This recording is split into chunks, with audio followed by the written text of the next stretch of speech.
This is One Universe at a Time. I'm Brian Koberlein. If you're looking for a date, you might head out to a bar, or you might go to your computer. On our show today is Dr. Kim McGann, Associate Professor of Sociology at Nazareth College, and she's going to talk to us about online dating. When I think of online dating, I think of kind of the old school, I'm a loser and can't meet anybody, and I'll go online and do the lonely heart bit. Not that I have any experience in that, but that's kind of what comes to mind. Is that very inaccurate, as I presume? It actually depends on at what point in time you have that attitude. So online dating was, for a very long time, something that was seen as the realm of the desperate. So it had a lot of what we would call stigma to it. So really, Match.com, which is the biggest online dating site in the country, that was founded in 1995. So happy 20 years to Match.com. Yeah. If you looked, there was a really good, the Pew Internet Research Project did a poll in 2005. And sure enough, they found that about 60% of people were a little bit hesitant about the idea of online dating. And that has actually switched quite a bit. Now, a majority of people think that it's a good way to meet somebody, as opposed to kind of having the stigma. And there's been some other research that has just shown that overall, there's been this cultural shift from like, oh my God, I can't believe you're going to do that, to like, oh yeah, hey, where'd you meet your husband? Where'd you meet your girlfriend? Oh, I met them online. So you're not at all incorrect in sort of saying, hey, I have this idea of it as something that, is kind of where desperate people go. But that's definitely something that has changed over time. So you and I are a little bit older, but if you ask someone who's 20 or 25, they're going to be much less likely to say that it's something that's unusual or kind of for desperate people, because they've also grown up with that. So do you think that's due in part because of the way our connection to technology has changed? Absolutely. Computers have become much more mobile. Everyone is connected to their phone now, so it's not that big of a deal. Yeah, I certainly think that that's part of it, is that we're much more accepting of the internet and technological connectivity beyond a telephone that has a cord into the wall as sort of being part of our daily lives. You can Back in the days, you had to talk to the mom before you could talk to her. That's right. You had to call the house, and you might actually get somebody else that you had to talk to. And now you don't even have to wait to get the person on the phone. So, I mean, think about how many of us carry our phones around with us, and they're literally on us, in our pockets. People sleep with them on their bedside tables, and we're rarely without them. So right. A sense of just having, sort of this online connectivity as part of our lives is certainly a big part of that. But I would also argue that one of the reasons that online dating, that the general attitudes towards online dating has shifted, is that online dating is actually not really that different from more broadly socially accepted ways of meeting people. Online dating is basically fulfilling the same function, just in a slightly different way. And so if you think about the ways that people commonly meet their partners, a lot of times people meet because they have some kind of a shared interest, right? So, oh, hey, you like Ultimate Frisbee and I like Ultimate Frisbee, and we joined the team at RIT, and that's how we met. That's how we meet, yeah. Or just being at college together, right, is a kind of shared common interest. A lot of relationships start during that time. You have now a new fresh face. You're out of high school, and now you've got this new bunch. One way that people meet that we don't think of as being the realm of the desperate is actually blind dates, where you're set up by someone. So, if I'm looking for somebody to meet, you might say, oh, Kim, you know what? You're a sociologist. And you have dogs and you like Ultimate Frisbee. My friend Greg also plays on, this community Ultimate Frisbee team. I think the two of you would get along. And so you might pass information one way or the other, and Greg might call me or text me, or I might get in touch with him. And technically, I'm going out with a stranger that I only know some basic demographic information about. That's the same as what happens online, where I say, oh, look, this Happy Greg 42, this Match.com user says that he was a Soc major and he likes Ultimate Frisbee, and so maybe I'll send him a message. Right. If you think about it, it's functionally equivalent to a blind date or getting set up with somebody through weak ties. It's fulfilling a necessary social function. People want to get together, and we need a way to do that. And so Right. it's a convenient way to facilitate that process. Well, it would seem like also that, when you have your friend trying to match you up because you're the one single person left in a group, there seems to be this kind of outward pressure of, well, this would work because we think that they're good for you, so they need to be good for you. Whereas the online dating, well, I'll do it. The computer could still be wrong. Yes, although remember, too, that while people are doing their searches online and sort of they're selecting who to write to or who to write back with, but they're still sharing that information with their friends. So, if I get an email from, imagine Happy Greg 42, right? Either before I decide if I want to write back to him, or if I do decide I'm going to write back and we've set up a date, I'm now going to use that same technology to shop his profile around to all of my friends and say, hey, what do you think of Greg over here? Step 1, look the guy up on Facebook. Yeah, and actually that's another thing that people now do. If you can figure out who they actually are, you can Facebook, quote unquote, stalk them. I mean, there's all kinds of ways that you can kind of get background information. But again, I would argue that functionally that's the same as sort of asking lots of people like, hey, I'm going out with Greg. Do you know him? Oh, yeah, I know Greg. I used to play with him. I mean, we want to have the same kind of information about people. We're just getting it in a different way. And it's not that that's not insignificant and not that there aren't some unique things about online dating that change how dating works, but it's not as crazy different as I think we sometimes perceive it to be because it's happening in this online space. What are some of the differences? What makes it different than us asking my friend? It's like, is Greg really that cool? Or So there's a couple things that make it different. One is that online dating vastly expands your pool of potential dating partners. Think about the time and effort that would go into identifying 100 people that might meet whatever your kind of basic criteria are. So we're talking, I'd like to meet someone within a certain age range, within a certain geographic area, who have a certain number of either hobbies or sort of life desire. They want to get married, they want to have kids, they like dogs, and they like ultimate frisbee. Mm-hmm. That sort of those basic set of parameters. If I wanted to try to find 100 people who had that and I couldn't use online dating, that would take me a long time, right? Even if I'm asking everybody I know and trying to come up with that many people, or even just to find out if people like that existed, how many of those people are there, would take forever. I can go do this in a super duper easy fashion in an online dating site. So I can go through and I can select for what kind of traits or quote unquote criteria I might like or I might value with someone.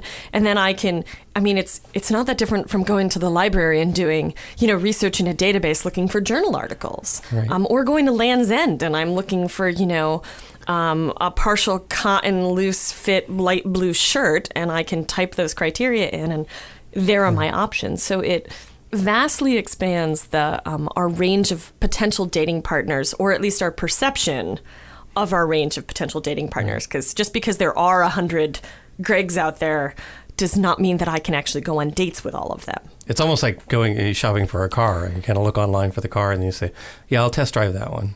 I don't want to test drive that one. And that one, the payments are going to be way too high. Right. Yes, you're right. But in a little different from the car is that the car doesn't have to agree. Right. Right. Whereas your potential date does. It goes two ways. Say, yep.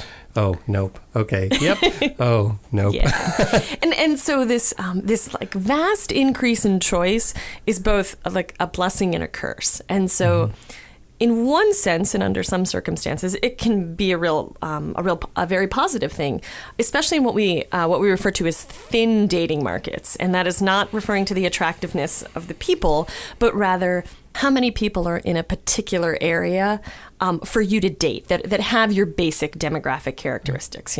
They're about my age, they're single, they either do or don't have kids, or the sort of very, very basic stuff. 30, single, living in Montana. Yeah.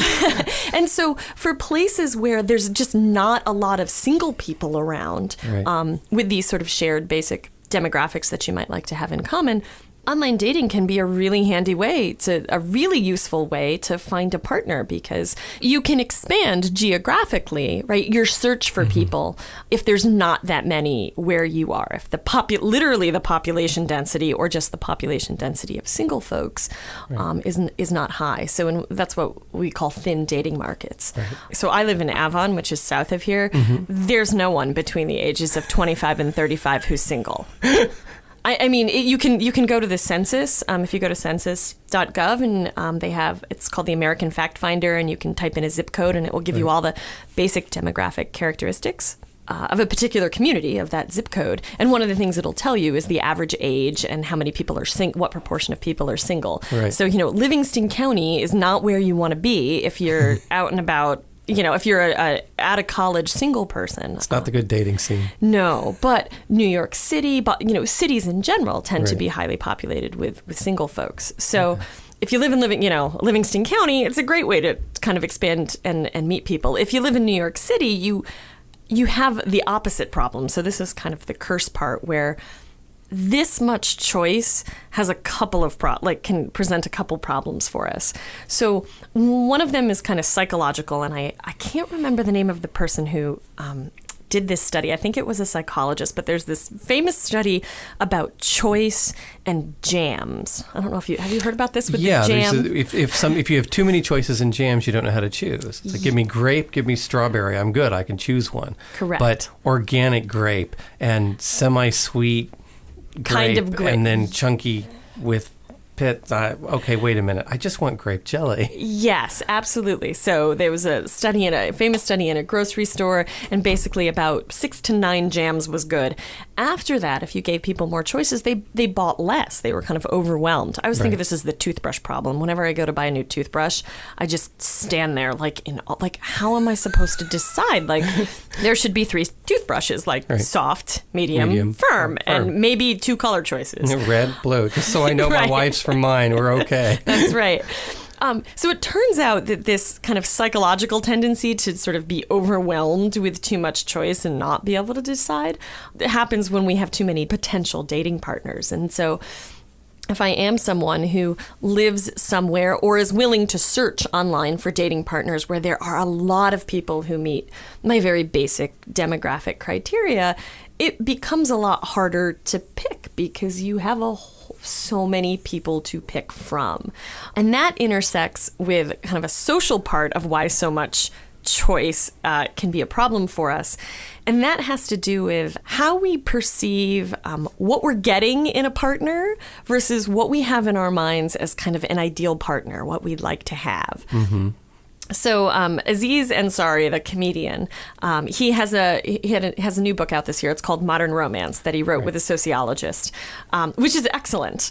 And one of the terms he comes up with, which is very useful, is he says, we have 2 ways of kind of thinking about choice, making choices. We can be what he calls maximizers, which is I'm going to do all this research and make sure that I make the best possible choice. So if you think about something like buying a new dryer, right? If you're a maximizer, you're going to go get consumer reports, you're going to read it thoroughly, you're going to shop around at Lowe's and Sears, and you're going to talk to your friends, and you're going to look at the warranties, and you're going to spend lots of time and effort to make sure that you get the best dryer. And then he has what he calls satisficers, which is satisfied and suffice put together. Mm-hmm. And that's basically when you go, this is good enough and this will work. So I say, I kind of got limited time and effort and I only care so much. And so I'm going to go to Lowe's, I'm going to talk to somebody, I've got my coupon, and I'm going to buy this dryer and it's going to be good. Mm-hmm. And it turns out that concept works really well for online dating. We have a tendency to be maximizers about our partners, and online dating as a way of finding partners adds gasoline to that fire. The reason that we tend to be, even before online dating, that we tend to be maximizers has to do with actually the romantic feeling rules that we were talking about in the last podcast. Yeah. The idea that love should be timeless and it should always get better and it grows and your significant other is the center of your universe and it's always awesome and will be forever. That creates a very unrealistic yardstick that we use, to measure our significant others against. Well, it turns out that we take that yardstick with us when we're even looking for our significant others in the first place. Do you look like someone that I could love forever, that it's always going to be awesome and that's going to be the center of my universe? So we're already have a tendency to kind of be maximizers with our potential partners. But then you add online dating where you can, in theory, go, quote unquote, see all of your potentials. Right. And it encourages that. Like, I mean, I realize, so I'm sorry, happy Greg 42, like, you are about my age and you're attractive and gosh, you have a master's degree and you don't want Happy kids Greg either. 14 is an inch taller. But Happy Greg 14, also used to own a border collie. And so that's really, and his sense of humor seems a little better, but then there's, Geeky Bob 47, who also has these other interests. I feel so inadequate, and I'm not even on the market.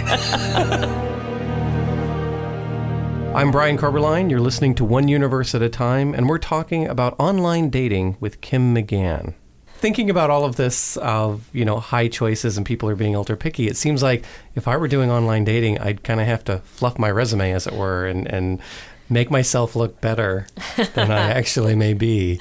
Yeah, so that's one of the things that that is interesting about online dating and that is different than meeting someone through a blind date or being set up or through a hobby that you like, is that there's a different skill set in presenting yourself online than there is presenting yourself in person. Most online dating websites, in addition to asking you a lot of questions that you might check boxes to or write 1 or 2 word answers or select from a drop-down list, most of them also give you a space where you can say something about yourself. So you're sort of crafting your own narrative.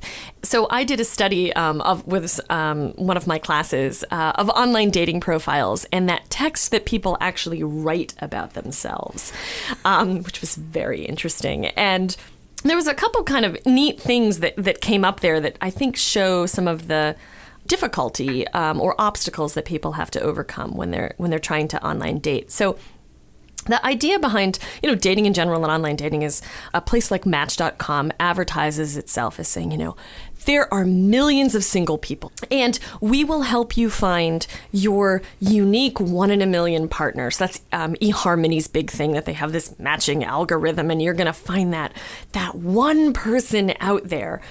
Interestingly, what winds up happening is that in an effort to kind of stand out, everybody tries to stand out in the same way. And so everybody winds up looking about the same. On Match.com profiles, the most frequently used word is travel. And the most frequently used phrase is down to earth. Which is interesting. And people are trying to kind of balance off sort of saying something about themselves that makes them sound unique and different, but also making sure that they don't sound like a desperate person.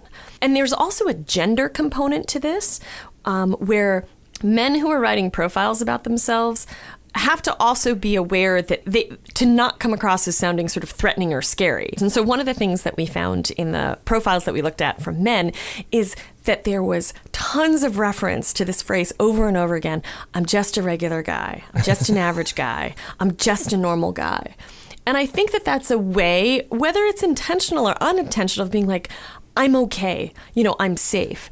But that's a really interesting way to sort of market yourself or frame yourself. Right. I'm just like everybody else. Yeah. If you see some, attractive, man or woman, whoever you're looking for, across the bar or whatever, the gathering that you're at, you're not going to walk up to them and start talking to them and be like, so, hi, my name is Brian. I'm just regular. I'm just average. It was very interesting to sort of start out with that and then sort of try to differentiate themselves. And another really interesting thing that we found, and this was true for men and women, we kind of called this sort of identity paradox, is that people presented themselves as having opposite characteristics and also wanted opposite characteristics in their partners. So a profile might read something like, my friends describe me as, happy and outgoing and, I can be the life of the party. But I also really like just a quiet night at home reading a book. And I love the idea of traveling and, I'd like to go places, but I'm really proud of the fact that I have a home and there's nothing quite like a quiet weekend there. And, going out to dinner is one of my favorite things to do. I like exploring new tastes, but boy, do I make a mean homemade, pasta, right? And I feel like that's also a way of kind of covering your bases. Like, I'm well-rounded, but again, everybody winds up looking like everybody else because everybody likes to go out, but also likes to stay in. And everybody likes to travel, but also likes to stay home. There were proportionally few profiles that were really different, where you'd say, that person is not like the previous 10. It's what actually we call the irrationality of rationality. Like, you have this space that is designed to help people, present themselves uniquely and, find unique partners. And the result of that is this very irrational thing, which is that everybody winds up looking even more like everybody else. Right. Kind of like the hipster effect. Everybody wants to be so different. They're all different in exactly the same way. And right. You and then you're not different. A mile away now. That's right. And then you're not different anymore. You're not different anymore. So it seems like with the risk of kind of having too much choice and not being able to make a good decision, that an alternative would be something like Tinder, which is kind of swipe left or swipe right. I don't know which way it's supposed to go, but it's basically just a meetup. And you may just go out on a date, you may spend time together, you may not, but there's not an expectation of a long commitment. Is that kind of the direction, or am I misunderstanding what this is? Yeah, it was interesting. Just a few years ago, my students in the beginning of class, the first day they have a chance to ask me questions about whatever they want. And somebody, this was a couple years ago, said, "Do you use Tinder?" That was their question. And I had to say, no, because I don't know what that is. I do know now, and I do actually know something sociological about this. It is known as kind of the hookup app. Right. I mean, the traditional idea is that you look at pictures and you swipe yes or no, and then if it's yes, you'll get a message of let's meet up, and it's like let's just have a one night and go on, is how it's perceived anyway. Yes, and that's certainly one of the things that can happen with it. It doesn't mean that everyone who is using Tinder is using it that way. And it has it's using your GPS. And so it's when you're out, right? So I'm swiping through, I'm logged in. So when I'm logged in, it means that I'm okay with other people looking at me.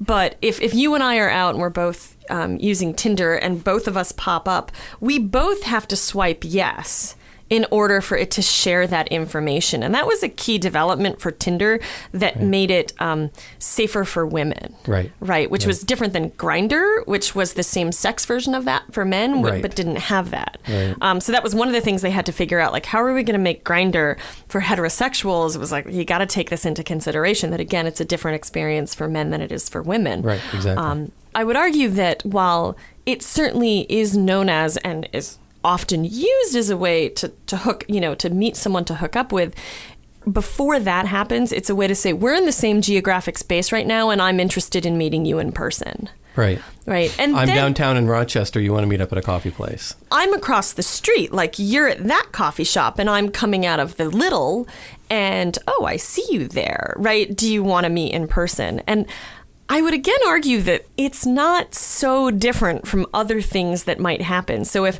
if you're at Spot Coffee and I'm at the Little, right, it's not out of the question that, like, I might, after my movie, stop down at Spot Coffee, see you across the room, and I don't know, maybe order you a large chocolate chip cookie because or whatever, do something to start an interaction. Tinder facilitates that. Like, I wonder if I should go down there. Is there anybody around? Where should I go? Right. It is different, but it's, again, I would argue that it's not crazy different than what might otherwise happen if you were in the same geographical location of potential partners. You might say, there's nobody I want to meet in this bar. Let's go across the street to that one. Again, I'm from an earlier generation, and I remember the whole thing of, okay, I think I like her. She's kind of cute. Oh, well, she's kind of looking my way. Okay, well, what do I do? Well, okay, I guess I'll go up and say hi, maybe. No, I'll go home and be alone again. And it sounds like you just go, I can switch. Oh, she said yes. Now I've already got an in. I know that at least you've agreed to talk to me, which is one big step. And actually that is absolutely true. And in that sense, I think that we underestimate Tinder for how it makes dating life easier for guys. Traditionally, right, guys have been the ones to do the approaching, especially if you're someplace like a bar or, a public gathering.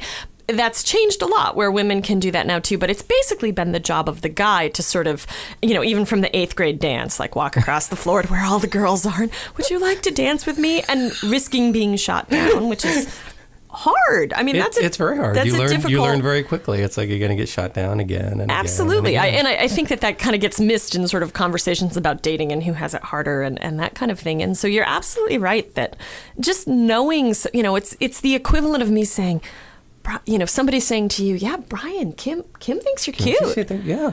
So then you're like, oh, if I go talk to her, she's probably going to talk to me back. So, I mean, Right. I would argue that that's a good thing, especially because, again, I'm only going to be logged on to Tinder if I'm like, yeah, I'm willing to sort of have people look at my profile. And also, like, I have to agree that, like, oh, yeah, I'd be okay if that person came over. Right. And We've talked already to me. had one interaction, and I've won that one.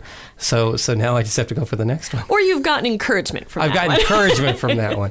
No, Yeah. a maybe is actually a really good thing for me. Yeah, so I do think in that sense it can especially facilitate interactions among people who maybe have less confidence to begin with. Right. Yeah. Right. And then what people choose to do after we both swiped yes, and so we met at Spot Coffee. What people decide to do after that's going to vary. So some people may decide to go hook up, and some people may not. And we also should keep in mind that the term hooking up has a very, very flexible meaning that is in no way set when you ask people what it means. So Right. hooking up can mean everything from like we stayed till Spot Coffee closed, you walked me to my car, and I got a kiss goodnight, to we went back to my place and we got Right. it on. Right. And that really varies. So it is, when we say Tinder's used for hooking up, that should in no way be everybody who uses Tinder goes home and has sex with the person that they swiped yes to. Right. And that So- seems to be a common perception that people have from the Right. outside looking at it. And that's related to just the perception of what hooking up means, which there's tons of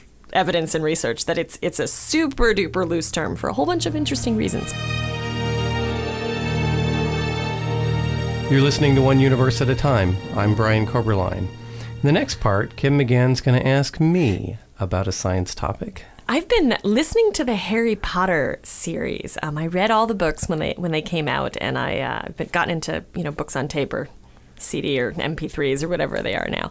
And I've been listening to the Harry Potter books, and I'm sadly almost at the end again. But as I was listening yesterday and thinking about our podcast today, one of the things that I was interested in asking you is whether there are any parallels to some of the cool magical things that happen in Harry Potter. So not whether I'm going to be able to do the cool magical things, but whether in our physical world, whether there's things that are similar. So one of the examples is that in Harry Potter, wizards who are not on the Hogwarts grounds can do what they call, what the author calls apparate and disapparate. So basically they can pop out of existence in one location and they will pop into existence someplace else. Is there anything in the physical world that behaves in that way, where it disappears from one location and then it instantly pops into existence in another location? It's interesting because you see ideas like this both in fantasy and science fiction. So in Harry Potter, it would be apparate and disapparate. In Star Trek, it would be teleportation, which is similar to the same thing. You dissolve in one way and then get beamed to another spot. And there's a lot of people that look at kind of the science of science fiction or the science of fantasy, and the physical universe is strange enough that you can always find something at least similar to it. So apparition is similar to teleportation, and there is something called quantum teleportation. And in some way, it seems like an object will disappear in one spot and appear in another spot, but it's also radically different. And with teleportation, for example, it is not the matter which is moving. So the idea with quantum teleportation is you have, in quantum mechanics, things can be connected. So you have this what's called entanglement, and there's this kind of quantum connection between different objects. And so one of the things you can do is, if you have entangled objects, you can take one and put it at one position and one put it at some other distance away. And using that entanglement, you can convey the pattern from one to the other. So what happens is, if you have an atom in a specific state at one side, by making a certain type of measurement, you can cause that result to come over to the other side through the entanglement. The atoms haven't transferred. There's still an atom on one spot, there's still another atom on the other spot, but you can kind of force the outcome. And they call it quantum teleportation, but it's not poofing from one side and appearing in the other side. Interesting. Wow, that's neat to think that, if you would, it reminds me of, I was a kid, I can't remember which kid's television show, but they were like these twins, and if you like bopped one on the head, it hurt the other one. It hurt the other one, yeah. Yeah, so it's kind of really yeah. related to that. Wow, that's neat.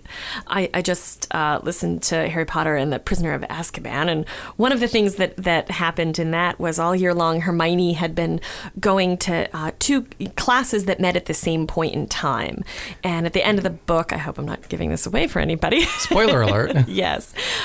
So at the end of the book, she and Harry have to use her special magical instrument that she was given, which was called a time turner, right, to go back 3 hours in time and change the course of events, to do some rescuing. And one of the things that happens when they go back in time, Hermione keeps reminding Harry that they can't be seen by anybody or themselves, because that will screw up what in Star Trek would be the space-time continuum. Right. But then at one point, Harry realizes that he does need to be seen by himself, because the first time he did this 3 hours, he saw himself. Right. And so he realizes that in this instance, he's sort of got to see him. And I thought that was interesting, because usually most sort of science fiction or fantasy really sticks to the idea that like it totally screws up the universe if you interfere, if you go back in time and interfere with something. And so I'm just wondering, in terms of time turning like that, is there anything that would tell me like, yes, you're going back to the same point in time, or are there other options for how that might work? Right. Well, it's interesting because there are people who have worked on time travel. There are people who have studied how you might do time travel. The answer is probably not possible, but we can't 100% rule it out. But what's interesting is, when you look at something like Harry Potter, when time travel is one of these things that's a major trope in science fiction and fantasy. And you're right, one of the popular interpretations of time travel is that if you go back in time and change anything, then that will have horrible effects for the future, the kind of butterfly effect. If you step on a butterfly in the wrong way, everything will change and your history will be destroyed. That idea of kind of rewriting the universe, as it were, if you go back in time. And what's interesting is that if you actually look at the physics of it, that's not one of the options. So there actually are two other options that people look at in terms of how time travel might work if it were possible. One is known as the kind of multiverse idea. So in that sense, it stems from the idea that in quantum mechanics, when you make a measurement, there's an outcome, and there could be one outcome or another. And there's a multiverse idea of, well, when you make a quantum measurement, it splits your outcome so that you have now what was one universe, two universes, one in which one outcome occurred and one in which another outcome occurred. And this kind of multiverse idea would mean that if you went back in time, you would then split the universe into one universe in which you went back in time and one in which you didn't. So you could build a time machine, go back, prevent World War II, and then if you went forward, you'd go forward in the universe in which World War II didn't occur, not in your universe in which World War II did. So you could never get back to your original universe if you go back in time. So that's one way of solving it. Another way of solving it is to require that all outcomes are self-consistent. This is sometimes phrased in terms of the grandfather paradox. If you could build a time machine, you could go back and prevent your grandfather from marrying your grandmother, and you'd never be born. Well, that means you couldn't go back in time and prevent them from marrying, and so now you're born. So you create this paradox. And usually it was done as you go back and shoot your grandfather, or you go back and shoot yourself, something like that, because physicists love to do violent experiments, You could have something where it's self-consistent. So, for example, you may go back in time and try and prevent Lincoln from being assassinated. And you go back in time and you're almost there, and what happens is you distract a guard that allows Booth to shoot Lincoln. So you caused it to happen. Well, then that's self-consistent with what history is. You just didn't know that you went back in time to cause this. Right. And as long as everything's self-consistent, then there's no paradox. And so there could be something that constrains the universe, preventing you from creating a paradox. What's interesting in Harry Potter is that Harry Potter follows that one. Yeah. What you think may be happening isn't in fact what's happening, and it's only revealed after you see the full timeline. It's interesting. You see other ones like that. Bill and Ted's Excellent Adventure follows that same idea in which everything is self-consistent. This is now going to totally change how I watch my movies and my TV shows. My friends already don't want to go to the movies with me or watch TV shows because I keep my sociology hat on and I analyze the gender in this class and how that's going. And now they're extra not going to want to go with me because I'm going to, did you see that's the multiverse and the internal consistency there that's happening? Yeah, I do the same thing without watching movies and go, oh no. Kim, just eat your popcorn. We've been talking with Dr. Kim McGann, Associate Professor of Sociology at Nazareth College, about online dating. Our program is produced by Mark Gillespie at the Rochester Institute of Technology with support from the RIT College of Science. I'm your host, Brian Koberlein. Thanks for listening to One Universe at a Time.